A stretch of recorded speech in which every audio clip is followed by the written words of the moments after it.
Glórias a Deus. Cumprimento a todos com a paz do Senhor Jesus. Amém. Viva o Senhor.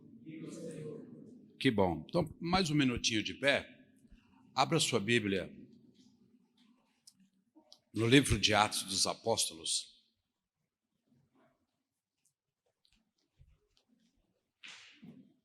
Atos dos Apóstolos, capítulo 4. Na semana passada falamos Atos dos Apóstolos, capítulo 1, de 1 a 15. Hoje nós vamos falar do capítulo 4. Há algo aqui de revelação muito forte para recebermos da parte de Deus nesta noite. Vamos aproveitar e fazer a leitura. Capítulo 4. Pedro e João perante o Sinédrio.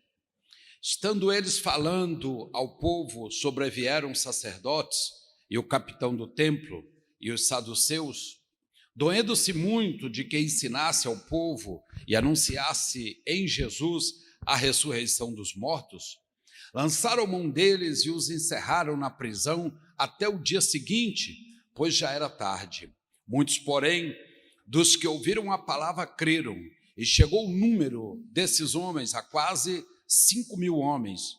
E aconteceu que no dia seguinte reuniram-se em Jerusalém os principais anciões, escribas, Anás, sumo sacerdote, Caifás e João Alexandre, todos quantos haviam da linhagem do sumo sacerdote.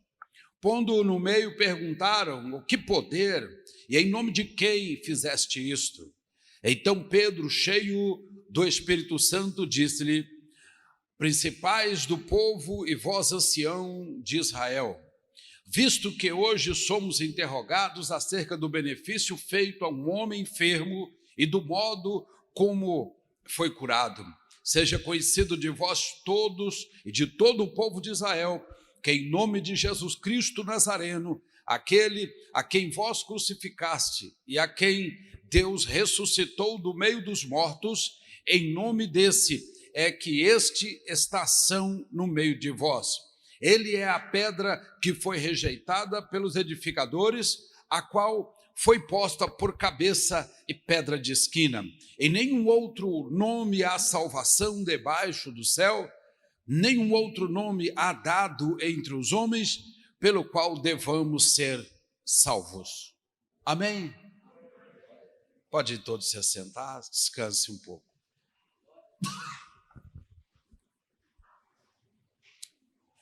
Vamos deixar só o porteiro de pé, por favor. Todo movimento cesse neste momento. É um momento de revelação que Deus estará trazendo para nós neste momento. A palavra que Deus nos dera no domingo passado, quando nós quase entramos dentro da reunião que foi feito após o suicídio de Judas, aquilo ficou muito claro, a forma como foi conduzida uma reunião. Irmão, se tem alguma coisa mais bonita, mais apreciável, mais bela, às vezes, do que o tema da reunião, é a forma como se conduz uma reunião. Às vezes o assunto não é tão interessante, não fala muito, mas a forma como é conduzida já é o conjunto de revelações, às vezes, e vale a pena você fazer parte, mesmo que seja 2.000 anos depois, fazendo lembranças daquele dia triste para alguns e alegre para outros. Nunca uma decisão agrada os dois lados. Geralmente, um lado naquele momento sofre, depois às vezes até inverte. Vamos entender isso aqui. Hoje nós estamos aqui vendo dois evangelistas nato, João e Pedro. Dois evangelistas que foram chamados, escolhidos pelo dedo de Jesus, separados e preparados, separados e preparados para uma grande obra.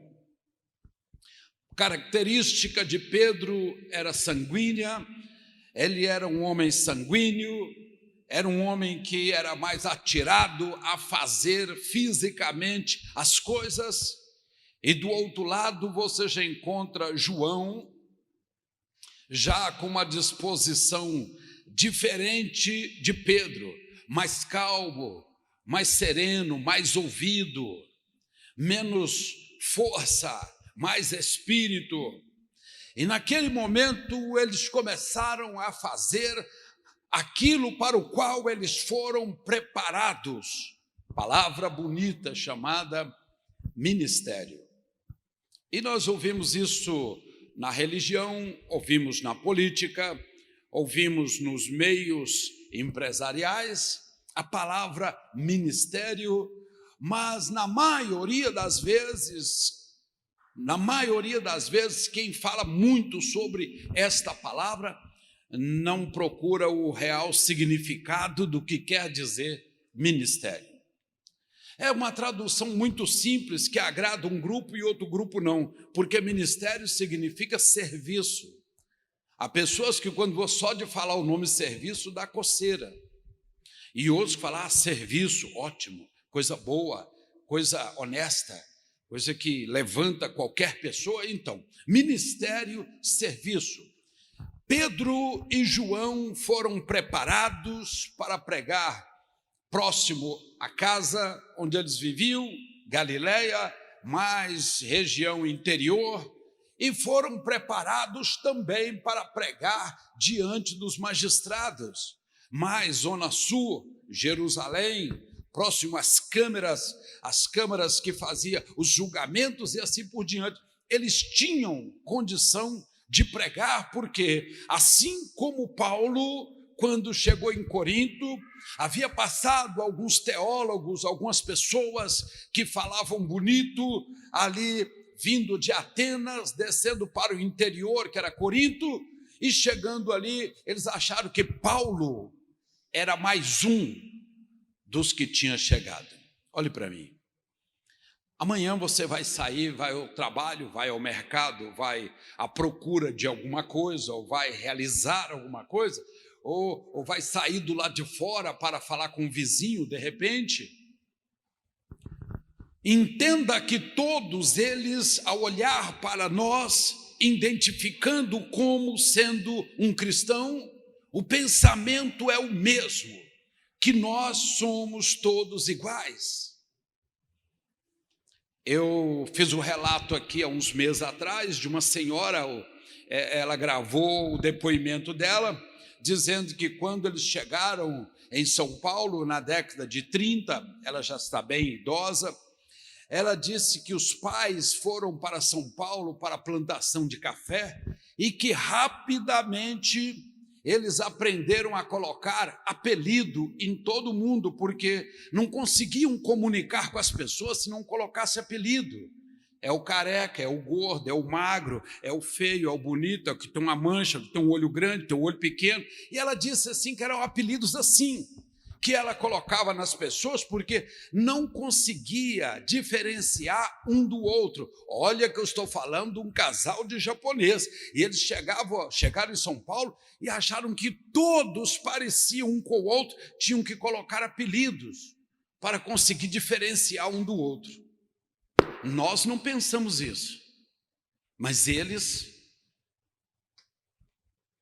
viam os brasileiros desta maneira. Até que passou 2 anos, 3 anos, começaram a conviver mais com as pessoas, e alguém disse para ela: engraçado, vocês são todos iguais assim? Todos que chegam lá, que vêm para trabalhar com vocês, que são japoneses, é tudo igual, tudo parece. Não, nós não somos não, vocês que são. Então, amanhã mesmo, quando você for lidar com alguém, e que este alguém sabe que você é um cristão, já entenda que ele olhando para você, ele vai achar que você é igual aos outros.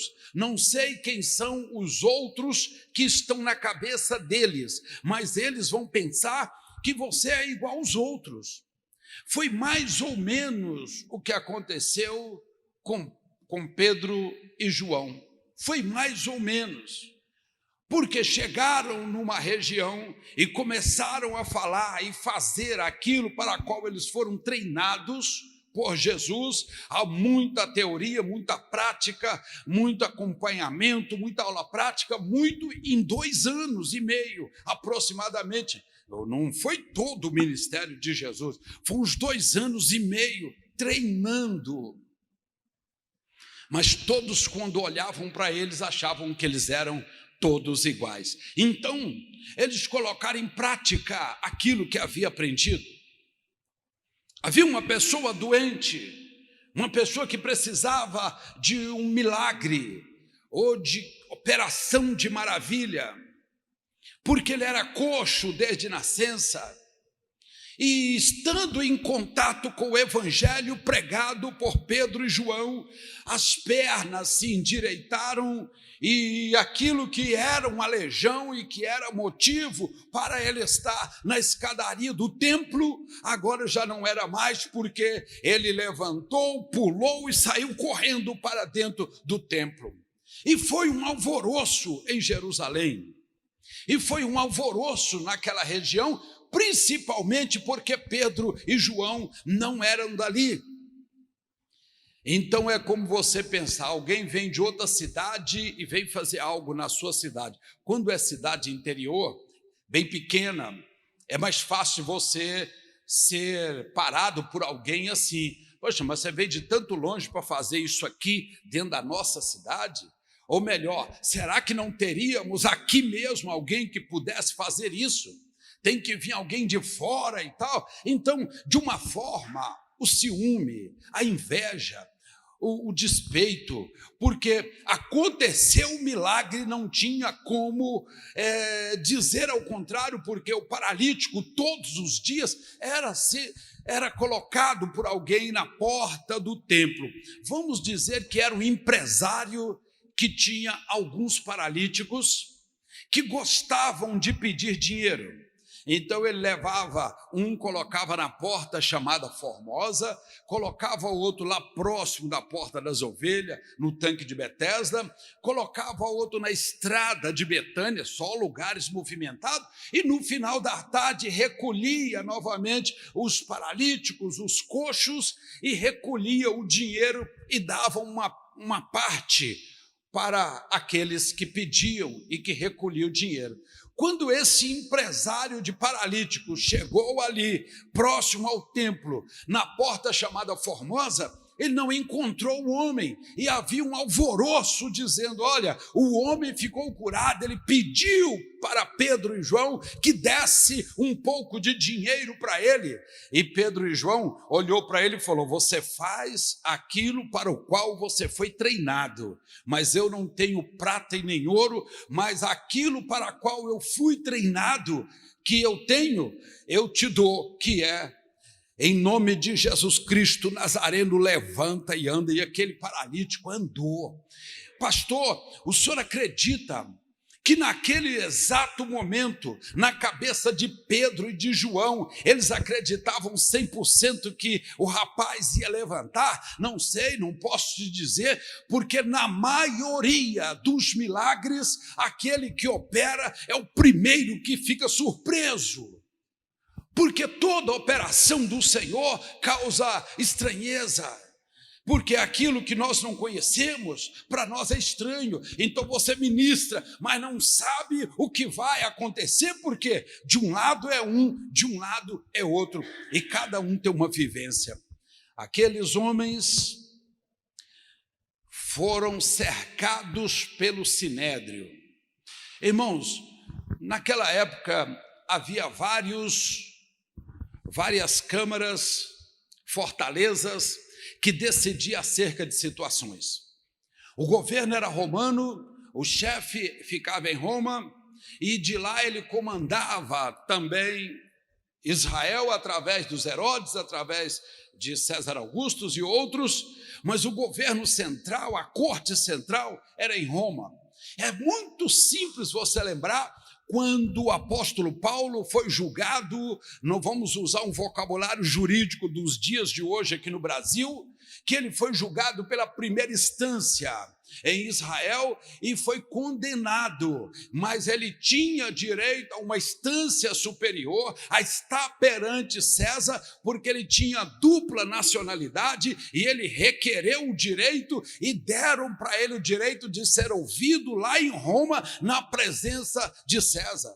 Então é muito fácil nós entendermos isso. O Sinédrio era uma câmara que era composta de 71 pessoas.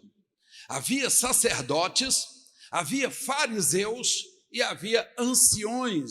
3 classes compunham o Sinédrio. E havia algumas exigências. Teriam que ser judeus, tá? Então tinha que ser judeus, teriam que ser pessoas de boa índole, que não tivesse o nome sujo em lugar nenhum ali no meio, e principalmente que fosse casado. Olhe bem, então tinha uns processos, algumas coisas que julgavam que o Sinédrio dava a palavra maior. Era mais ou menos como o STJ, mais ou menos assim, né?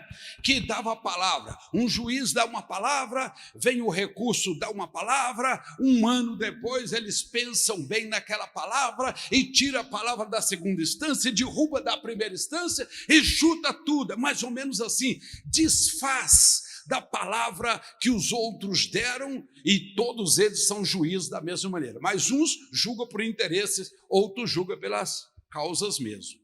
Naquela época era mais ou menos isso mesmo, irmãos, isso mesmo. Quem tinha e colocava dinheiro, as coisas funcionavam. Quem não tinha e deixava ser levado pelos autos, às vezes era jogado de uma câmara para outra, de um tribunal para outro, até cair perante o Sinédrio. Mas rapidamente eles foram atrás de Pedro e João. Por quê? Porque deu ibope. Eles falaram, olha, Jesus Cristo ressuscitou do meio dos mortos. Ou dizia, Deus ressuscitou Jesus Cristo do meio dos mortos. E eles começaram a pregar a ressurreição em Cristo. Se você está em Cristo, assim como ele ressuscitou, você também vai ressuscitar no último dia. E aquilo foi de interesse grandioso de todos que estavam ali. E disseram, nós queremos. E foi aumentando o número, e mais homens juntavam e falavam, nós também queremos. E juntava outros grupos de homens e falavam, nós também queremos. O Sinédrio vai ter que decidir acerca disso. Não se assuste se dentro de mais 3, 4 anos proibirem a pregação do Evangelho no Brasil. Não se assuste.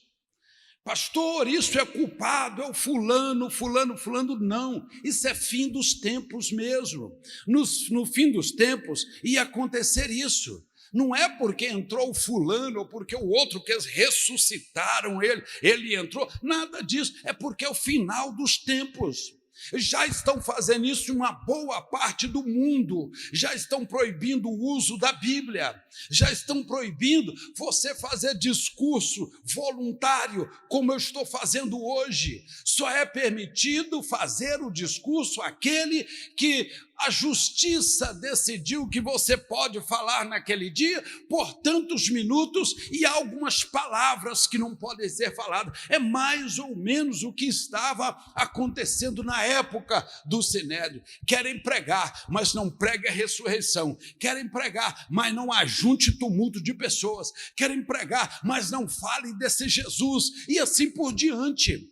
Estamos caminhando para o momento do fim, e é claro que vai estreitar o caminho. Jesus deixou isso em Mateus capítulo 7, ele disse, há 2 tipos de porta, há uma porta muito larga que leva para o caminho mau e que leva para o inferno, e há uma porta estreita que leva para o caminho do bem e que leva para o céu. Ele disse, na porta larga, são muitos que estão indo para lá, mas na porta estreita você tem que esforçar. Ele deixou os dois lados para nós, é uma questão de escolha, como fazemos todos os dias.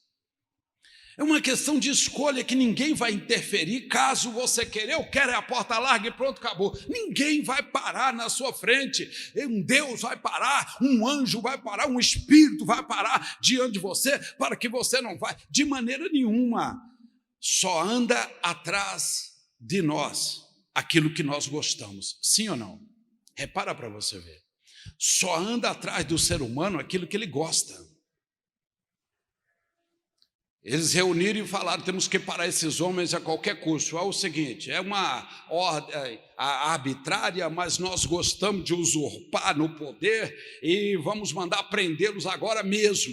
Não era horário de prisão, mas vamos mandar prender agora mesmo e vamos manter ele no cárcere. Vamos deixar que a notícia corra, que Pedro e João estão presos agora e pronto, acabou. Aí você assusta quando você diz assim, os principais anciões, escriba, sumo sacerdote e João Alexandre. Parece que até o nome bate com alguma coisa do dia de hoje, não é? E todos quantos haviam da linhagem do sumo sacerdote.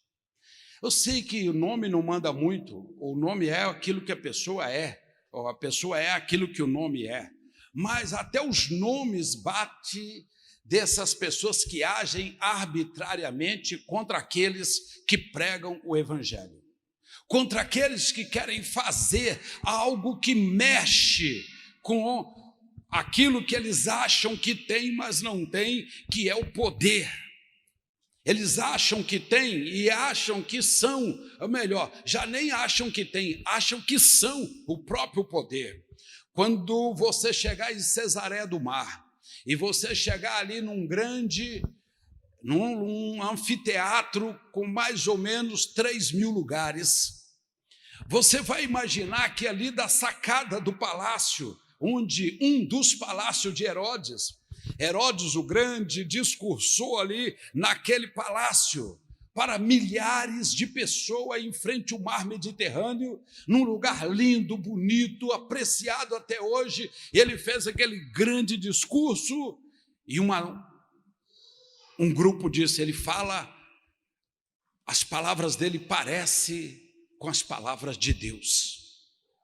E outro grupo falou, não, parece não. Ele é o próprio Deus. Olha para você ver como dividiu opinião. E Herodes, estufando o peito ali, ele disse, realmente eu gostei desta palavra, que eu sou Deus. Eu acho que eu sou Deus mesmo.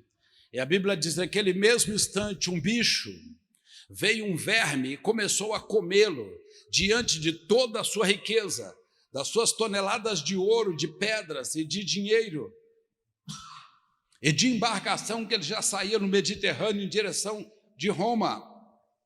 Tudo de melhor, tudo de luxo. Um bicho começou a comer ele pelo lado, assim, ó, tocou ele do lado e começou a comer, e daí a pouco foi abrindo o buraco, e ele se arriou ali sobre as pernas, e os bichos comeram ele na presença de todos, porque ele achou que era um Deus. Pastor, por que os bichos comeram Herodes? Só porque não deu glória a Deus? Não é por isso não, é porque ele achou que era um Deus. Não é porque não deu glória não, ele achou que era o próprio Deus. Então, Pedro e João começaram a pregar e levaram eles no tribunal e disseram, fala agora, o que vocês estão fazendo aí? Falou, simplesmente, aquele Jesus que vocês mataram, ele era o Filho de Deus, ele era o Messias, é o Hamashia. Vocês mataram, ele era a pedra de esquina, quer dizer, a principal pedra da construção. Ele era aquele que veio para salvar o mundo.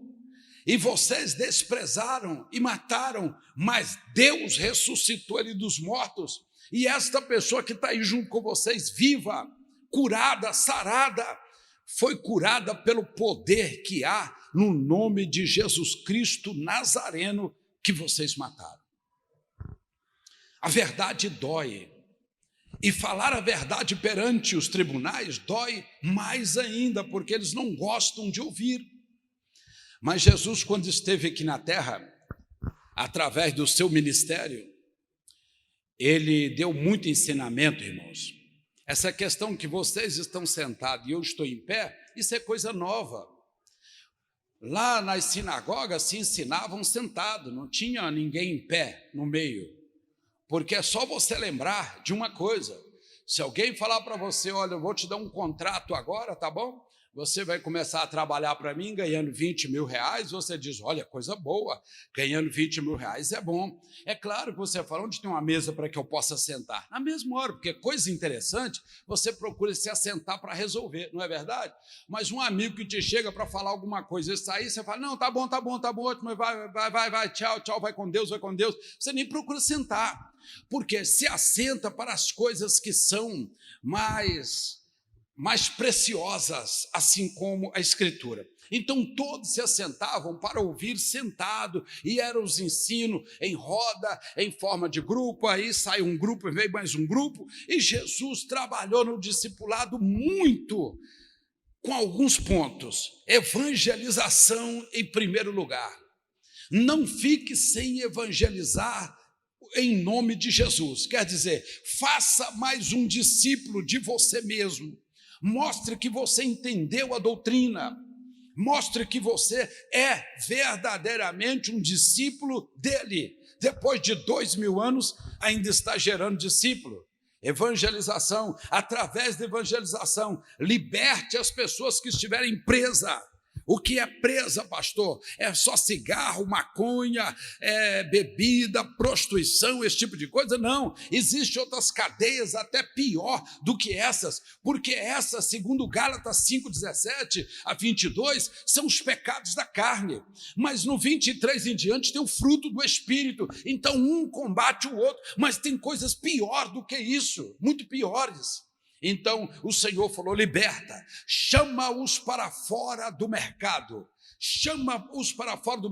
porque estão condicionados, estão segurando as barras de ferro daquela prisão que não existe mais as barras de ferro, porque quando Jesus veio aqui, pregou, foi crucificado, sepultado e ressuscitou ao terceiro dia e depois subiu ao Pai, essas grades caíram, mas o condicionamento do ser humano faz ele ficar preso, como se ele estivesse segurando nas grades. O Senhor disse, vai lá, igreja, eclésia, e diz para eles sair do mercado. Isso é prisão, isso é falta de libertação. Estou preso aqui, mas eu não posso, eu não consigo, para mim não tem jeito, o outro pode, o outro consegue, o outro faz, mas quando cai para você, você diz, eu não consigo, para mim não dá, eu vou morrer desse jeito, vai ficar desse jeito, porque o condicionamento é algo especial que Satanás sabe fazer muito bem,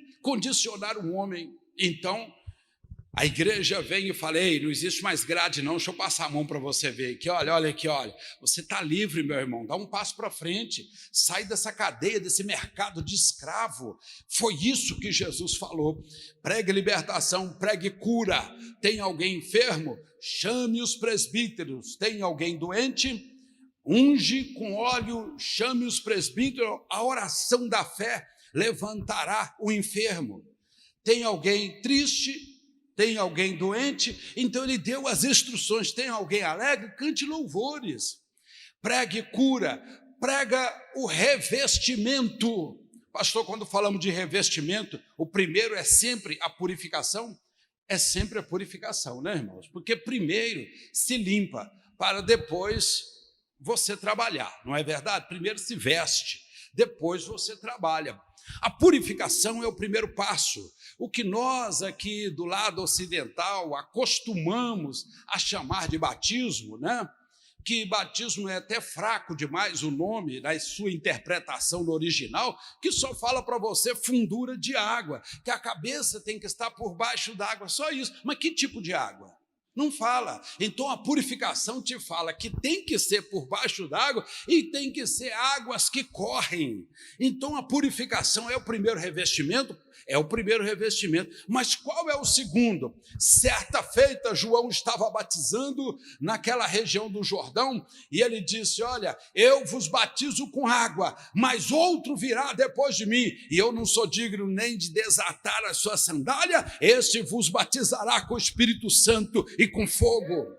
Eles estavam falando de mais um revestimento que é para quem já foi revestido com o primeiro. Então recebe o revestimento. Prega que eu batizo com o Espírito Santo, prega que eu dou dons espirituais, pregue para as pessoas entender que o meu Espírito ainda está presente na terra. Certa feita eles se abraçaram e beijaram e estiveram muito, muito perto de Jesus, sabendo que estava a hora de ir embora. Jesus falou: eu vou para o Pai, mas enviarei um outro Consolador, e esse estará convosco até a consumação dos séculos. Aleluia. E Jesus foi para o Pai. 10 dias depois, o Espírito Santo veio ali em Sião, lá dentro do mesmo espaço da primeira ceia, vamos falar assim, do cerimonial de transferência, e batiza com o Espírito Santo no cenáculo. Quase 120 pessoas se ouviram falando em línguas estranhas, conforme o Espírito Santo concedia que falasse. O Senhor disse: ministério é serviço, ministério é evangelismo, ministério é ensinamento, é libertação, é cura, é revestimento. Mas ele disse mais: respeite as hierarquias por onde você andar. Não as julguem, respeite. Tenha disciplina com aquilo que você faz e obedeça à doutrina do cristianismo. Quando fala isso, eu disse que Jesus estava pregando crença e promessa. Ele pregava uma crença e dizia: eu tenho uma promessa para vocês, promessa para hoje e promessa para amanhã. Quando ele diz promessa para amanhã, dá para fazer uma olhada. Quem na época pregava? Os gnósticos pregavam, os judeus ortodoxos pregavam, as doutrinas romanas, que não era a igreja romana, que a igreja romana nasceu 364 anos depois do cristianismo. O foco mais antigo de se pregar cristianismo é esse que nós pregamos. Depois veio a igreja casada com o Estado em 364. Então, quando nós olhamos, as doutrinas era essa: promessa para hoje e promessa para amanhã. Ninguém pregava, e Jesus pregava: eu tenho promessa para amanhã, pode me seguir que lá no final você tem um galardão. Nenhum trabalho no Senhor será em vão. Ele disse: tudo quanto você fizer, você tem um galardão. Quando chegar comigo lá em cima, eu acerto com você, com toda certeza. Então, espera aí, o gnosticismo tem promessa para hoje? Nem para hoje e nem para lá. O judaísmo antigo, ortodoxo, tem promessa para hoje, para amanhã? Não tem promessa para amanhã. Os conselhos romanos que vêm de César, tem promessa? Não tem promessa. Eles falaram: espera aí, Jesus tem promessa. E quem não gosta de promessa, meu irmão? Quem não gosta? Só que não é promessa falsa, não. Ele falou: eu vou, mas envio o Consolador. O Consolador veio. Ele disse: ficai em Jerusalém até que do alto sejais revestido de poder. Aí depois vocês saem e vá e seja minha testemunha, tanto em Jerusalém, Judéia, Samaria e até aos confins da terra. A nós aqui, ó, até os confins da terra aqui. Olha nós aqui. Cumpriu. E aquele que promete, ele é forte para cumprir, que no dia certo ele vem arrebatar a igreja. Vamos entender isso. Pastor, isso é doutrina? Isso é a doutrina do cristianismo. Respeite as hierarquias, haja com disciplina e creia bastante nas doutrinas do cristianismo, porque Deus tem isso com toda certeza para você. Jesus foi enviado como missionário na terra, como grão de trigo, e ele disse: o que adianta um grão de trigo se ele caindo na terra não morrer? Ele só vai dar fruto se ele morrer. E Jesus veio como um grão de trigo, caiu na terra. Ao terceiro dia que o grão começa a germinar, então foi exatamente o que aconteceu com Jesus. Ele veio, caiu na terra, 3 dias sepultado, ressuscitou, começou o broto ali. A vitória da igreja está na ressurreição de Cristo e não só na morte, porque morte já tinha morrido desde Caim até o dia de Jesus, milhares e milhões já haviam morrido. Morrer é uma coisa do ser humano, nascer não é, porque ninguém pode falar que vai nascer, mas se nasceu, morre, um dia morre. Então, Jesus falou, olha, a vitória não está na morte, está na ressurreição. O broto começou a nascer. E então, o grão de trigo caindo na terra não morrer, ele não pode produzir. Jesus chama mais 12 homens e diz, não tenho nada de promessa para vocês. Serão perseguidos, serão extorquidos, serão maltratados, vão fechar as portas para vocês, perseguir os profetas no passado, estão me perseguindo, vão perseguir vocês e vai perseguir a igreja no futuro. Jesus deixou tudo claro, ele não falou que é mar de rosa, ele não falou entra pela porta da igreja e já fica rico, ele nunca prometeu riqueza para ninguém. Jesus não tinha carro, Jesus não tinha casa, Jesus não tinha cama, nem sepultura, ele não tinha. Tudo que ele tinha foi pego emprestado, ele usou durante um tempo e até a sepultura. No terceiro dia ele saiu ressurreto para estar à direita de um Deus que é vivo e que ele disse, eu voltarei para buscar a minha igreja. Viva o Senhor, viva o Senhor. Doutrina, pastor, isso é doutrina do cristianismo? Sim, é doutrina.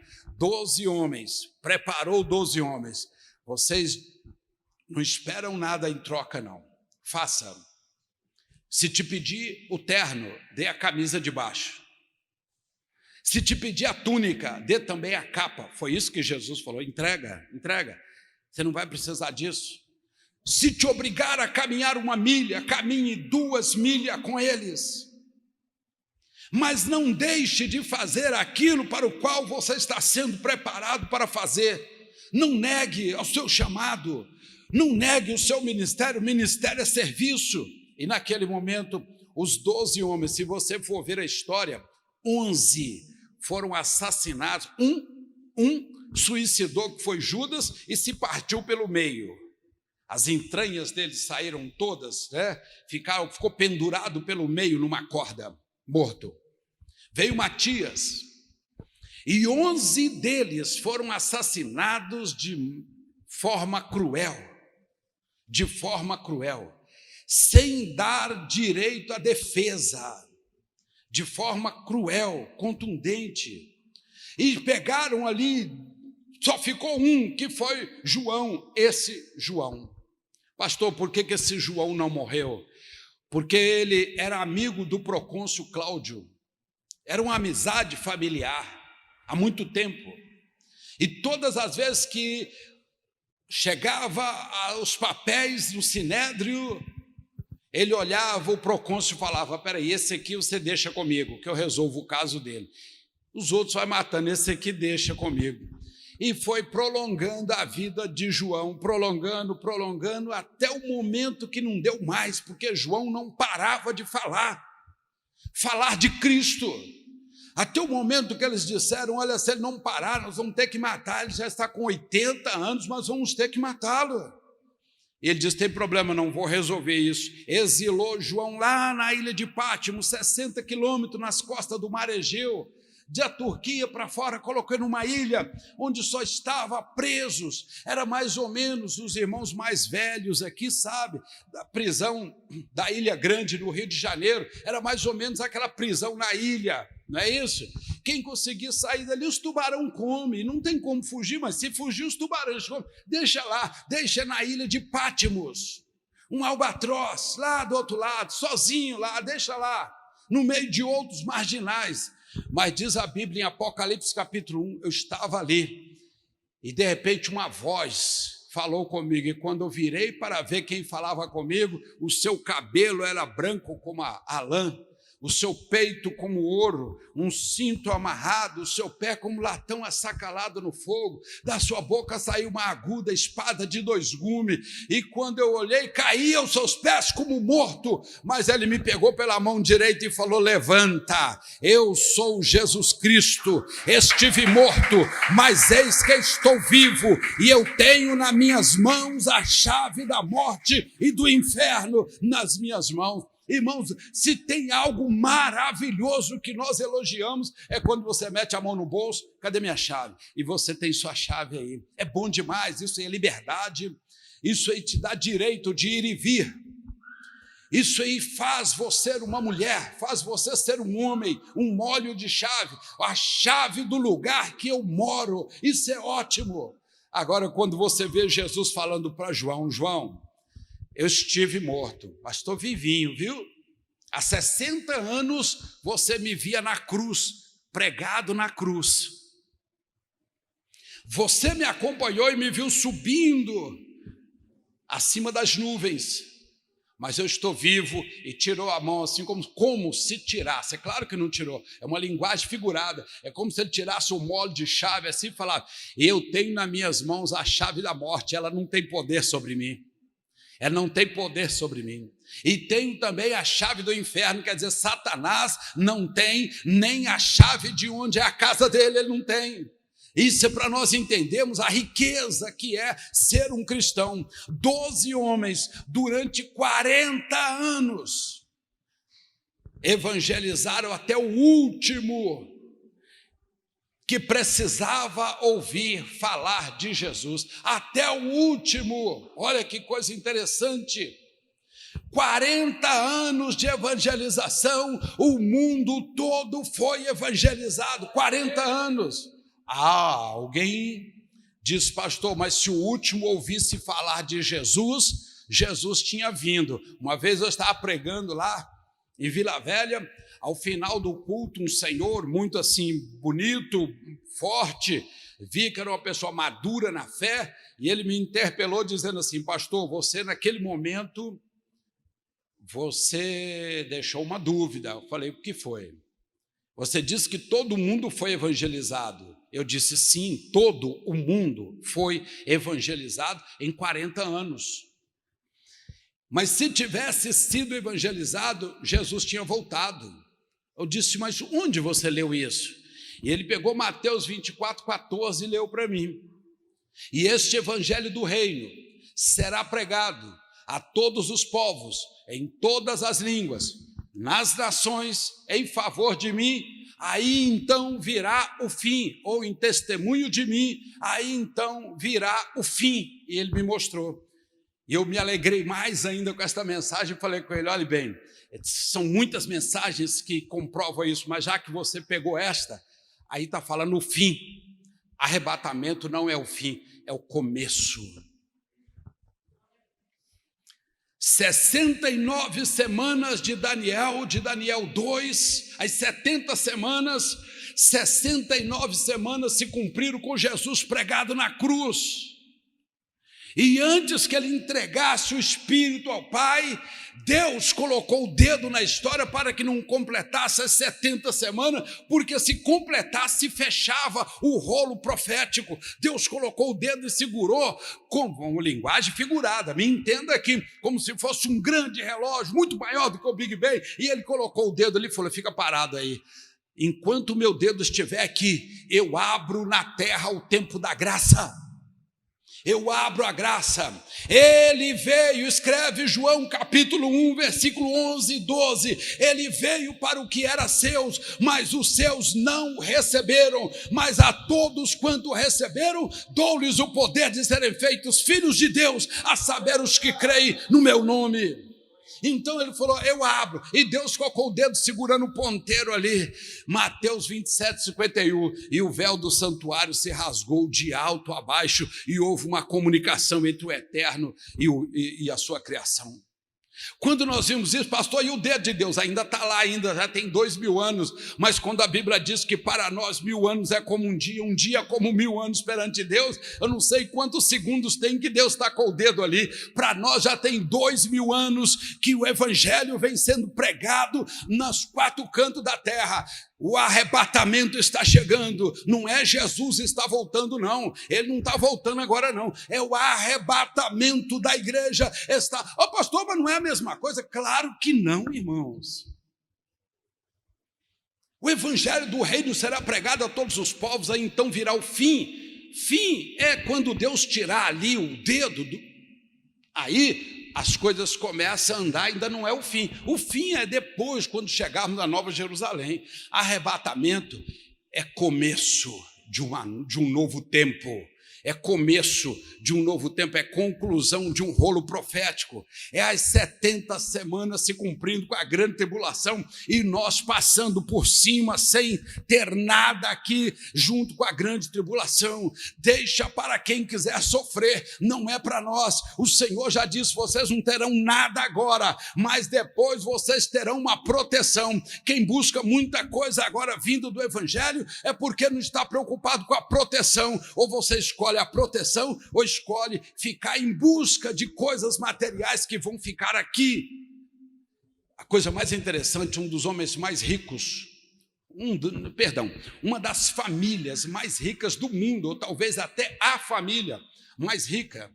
Quando eu vou em Jerusalém, eu passo na caverna de Ezequias, uma caverna pequena, na beira do muro, para cima da porta de Damasco, tem uma caverna de Ezequias assim. E naquela caverna, Ezequias morou ali. Em frente tem um barranco muito alto, uma mansão gigantesca, linda. Só quem passa dá para ver, só a fachada, você imagina o que é lá, um palácio. Das janelas do fundo desse palácio, você vê o Monte Calvário pertinho de você. Dá para ver o Monte Calvário. Sabe de quem era esta mansão? Roberto Rockefeller. Uma das famílias mais ricas do mundo. Sempre foi.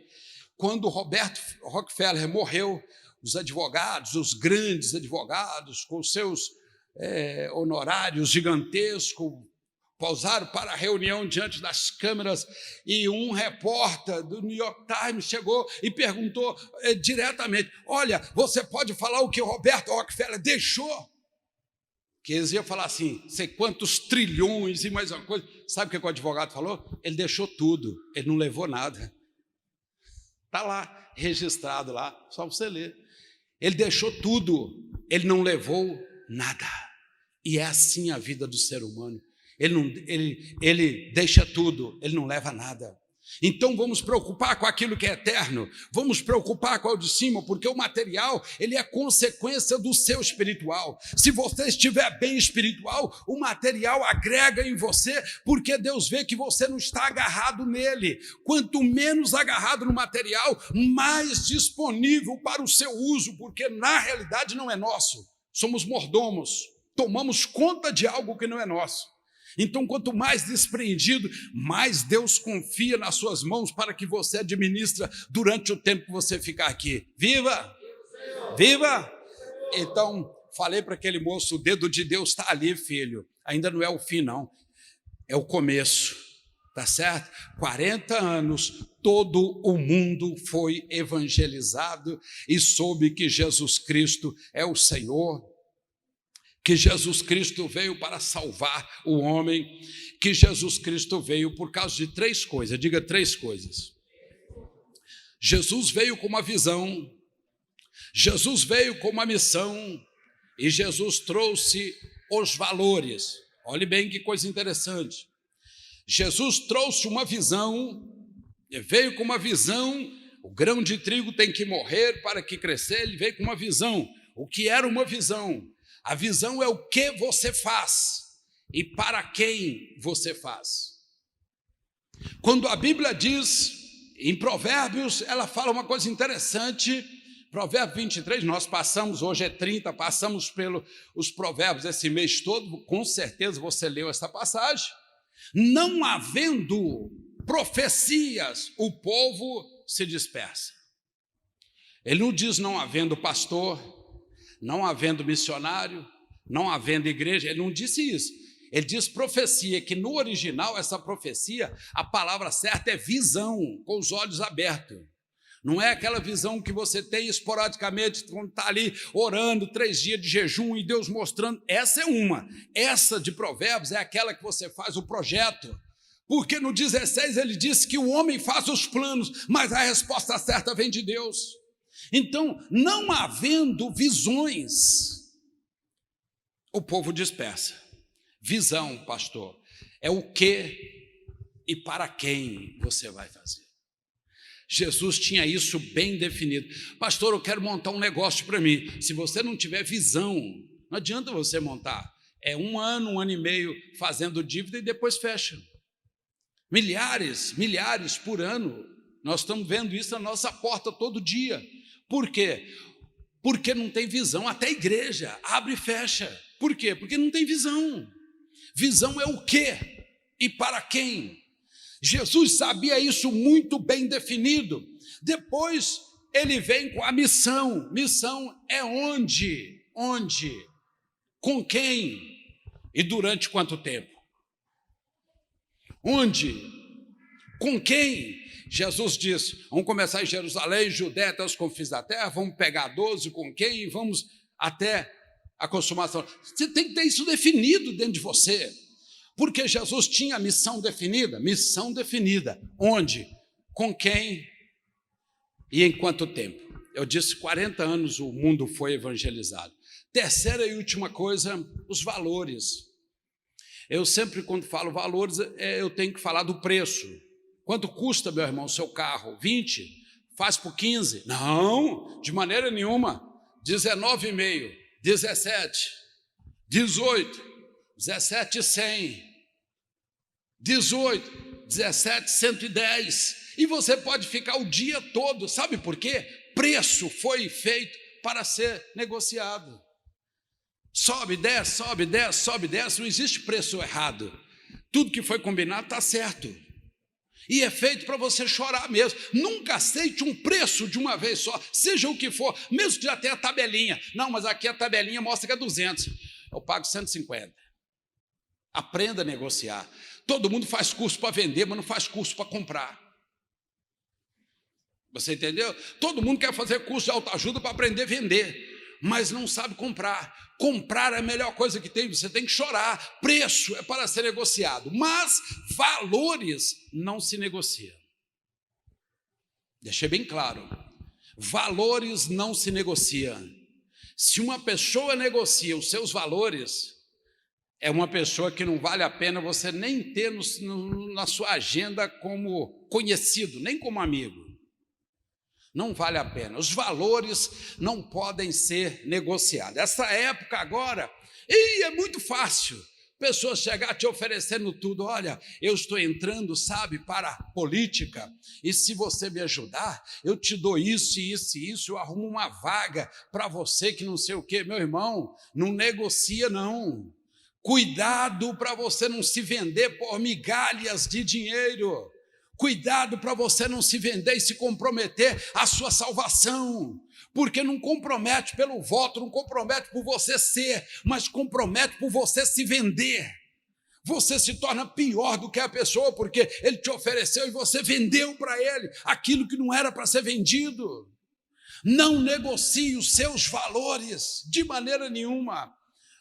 Outro dia desse, um virou para mim e disse assim: pastor, eu estou bem próximo, eu acredito que eu estou lá dentro, você pode escolher 1, 2 ou 3 vagas para os seus filhos. Eu falei: quero não. Ele falou assim: mas você não quer não? Eu falei: não, meu filho, se você vai entrar lá com uma intenção de abençoar as pessoas que você gosta, você tem que formar um corpo técnico.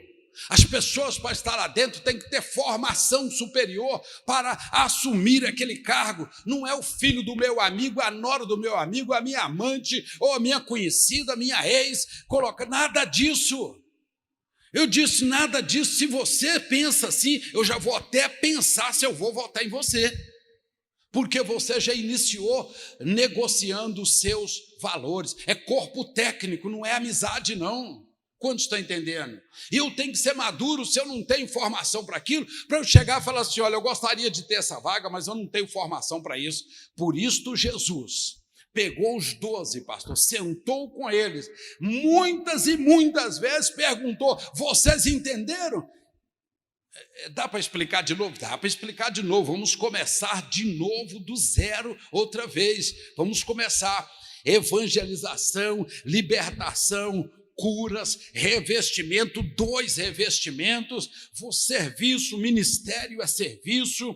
Você tem que respeitar as hierarquias, fazer tudo com disciplina e fazer sem reclamar e se prezar na doutrina de Cristo. Qual é a doutrina de Cristo? Eu prometi que eu vou buscar a igreja no arrebatamento da igreja.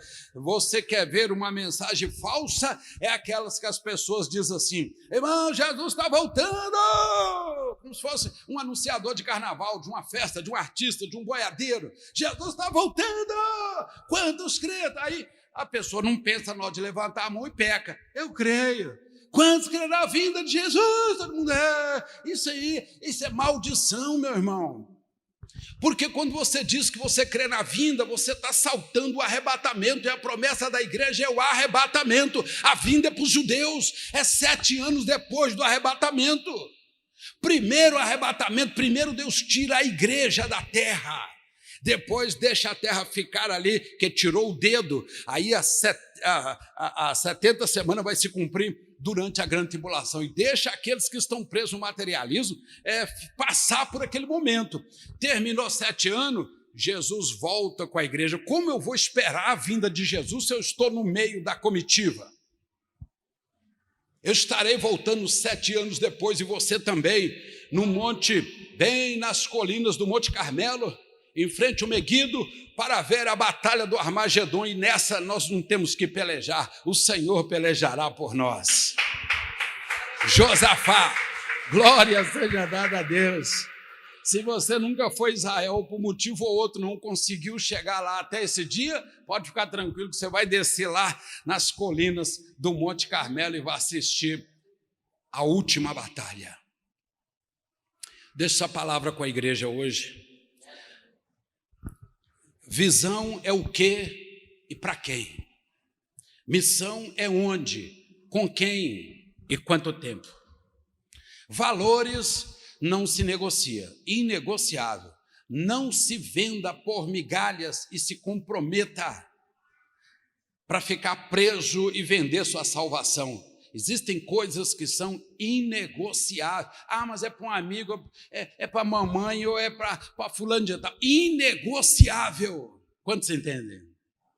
Então pega esta palavra hoje, neste domingo, e durante a semana, amanhã, 31, último dia de Josafá. Último Provérbios, amanhã, 31. Ele até abençoa bem as mulheres, o provérbio 31, muito bom. O mês de Josafá foram grandes empregos que vieram aí, irmãos, mas todo dia chega, 2, 3, 4, pastor, que graças a Deus eu lido com muita gente, milhares de pessoas que passam dentro da rede, passam em outro, dando testemunho, pastor, não funcionava, outros dias, pastor, aquilo não pagava de jeito nenhum, outros dias, pastor, não conseguia, de repente, tudo começou a se encaixar de repente, não é de repente não, é de repente que acontece, mas é Josafá, o mês de agosto, que lá em Israel é o mês de Elu, né, que é o 6º mês, é a subida para o Rosh Hashanah, que é agora, né, no dia 19, mais ou menos, de setembro. Quando nós vimos isso, é bênção de Deus na terra, é Deus abençoando o seu povo, e nós temos pegado, todo ano, nós temos pegado esta bênção. Que Deus abençoe a todos vocês. Que Deus abençoe a todos vocês. Crenças e promessas, tá bom? Leve essa mensagem, depois se você quiser ouvir, ela está disponível na plataforma da igreja, ela está no YouTube também, você pode rever esta mensagem, tirar dúvida, condenar também por algumas coisas que eu falo, também não há problema. Isso aí é normal, Mas que o Senhor Deus de Israel possa te abençoar grandemente, trazer sobre você a palavra que você precisava para esta semana. Deus não dá uma palavra para o ano todo, não. Para esta semana você tem a palavra que você vai fazer como Pedro e João, não importa se me prender, eu tenho que fazer aquilo para o qual eu fui preparado. Não importa se me prender. E esse homem está curado por causa de Jesus Cristo Nazareno que vocês mataram, mas Deus o ressuscitou. Então, isso é muito forte. Fique na paz. Nós vamos orar também pelo... Ainda está lá? Nas mãos de Deus, um CTI, com a hemorragia interna, o irmão Geraldo Afonso Pereira. Das pessoas que oramos na semana passada, oramos por 3 pessoas que estão quase desenganadas, já assim, vai, não vai, não vai, agora vai ser curado, que eu quero dizer, tá, irmãos? Não é vai para a morte, não. Agora vai ser curado, de repente não vai, agora não vai, agora não vai. Todas as 3 que nós oramos aqui foi uma bênção, tiveram uma mudança assim extraordinária, uma mudança repentina no diagnóstico que estava já fechado, já abriu de novo. Agora não sabemos se é isso mesmo, se não é, se é isso, aquilo. A bênção da oração em conjunto, isso vale muito seus efeitos, a Bíblia diz isso. Tá certo que hoje vamos orar pelo Geraldo Afonso, mas também há outras pessoas que, pastor, como eu faço? Todas elas têm que ser citadas aqui na frente? Não, a gente cita uma para incentivar todos a orar, mas você, de repente, tem alguém que você conhece que está enfermo, ou às vezes você mesmo está enfermo. É só naquele momento você segura com fé o seu pensamento em cima daquilo que você precisa. Deus é Espírito. O Espírito de Deus está no nosso meio, liberado para a cura, ou para a libertação, ou para o que for preciso. Ele está liberado, quer dizer, não é nós que autorizamos, não, mas Deus não arromba a porta. Então nós falamos, Senhor, o Senhor está liberado a operar no nosso meio, amém? Então, se você tem um pensamento em alguém, você firma o teu pensamento, Deus há de colocar as mãos sobre esta pessoa. Vamos orar nesse momento? Vamos orar a oração da palavra e depois eu faço a oração da cura. Querido e poderoso Deus, Pai do nosso Senhor e Salvador Jesus Cristo, estamos aqui firmes nas doutrinas do cristianismo, estamos firmados na fé, crendo nas promessas do Senhor. O Senhor um dia prometeu e o Senhor não é homem para que minta. Desde Números, ó Deus, capítulo 23, o Senhor já mostrava isso, que o Senhor não é homem para mentir, nem filho de homem para se arrepender. Por acaso, quando o Senhor fala, não cumpre? Nós cremos que cumpre. Senhor, e em nome do teu Filho Jesus, nós pedimos hoje aqui, que esta semana, que encerra amanhã o mês de Josafá, seja uma semana de grande bênção, de colheita. Queremos colher, meu Pai, queremos tomar posse daquilo que o Senhor de antemão já preparou para nós nesta semana. Eu sei que o Senhor tem algo grande para nós, eu sei que o Senhor tem muitas coisas para cada família que está aqui representada, para os que estão do outro lado também assistindo esta pregação, que o Senhor entra dentro desta casa, deste lar, como uma luz forte, ó Deus, e como um Deus que sara, o Deus que cura, e possa levantar dentro aí, ó Pai, um evangelista, um missionário, um pastor dentro desta família. Eu sei, ó Deus, que tem pessoas que estão nos ouvindo, que têm o desejo de cumprir uma missão, de entrar no ministério, Senhor, o ministério no serviço do Senhor. Pai, abençoa a todos, meu Pai, que venha uma semana de muita bênção, de saúde, de determinação, de vitórias, que venha uma semana mesmo coberta pelo teu poder e que o Senhor possa ser sempre glorificado em nosso meio. Senhor, eu peço pelo irmão que está enfermo, pai da nossa irmã Carla, que está lá, irmão Geraldo Afonso, ó Deus, naquele CTI, na condição que ele está hoje, só o Senhor pode falar com ele, porque está sedado, não temos como comunicar. Ainda que temos anseio, que temos sinais, ó Deus, mas só o Senhor pode falar com ele neste momento. Foi muitos anos, ele ouviu a palavra do Senhor, ele conhece, Ó Deus, talvez que este seja o momento do Senhor mostrar o paraíso e trazê-lo com crença, para que ele ainda viva mais um pouco aqui, meu Pai.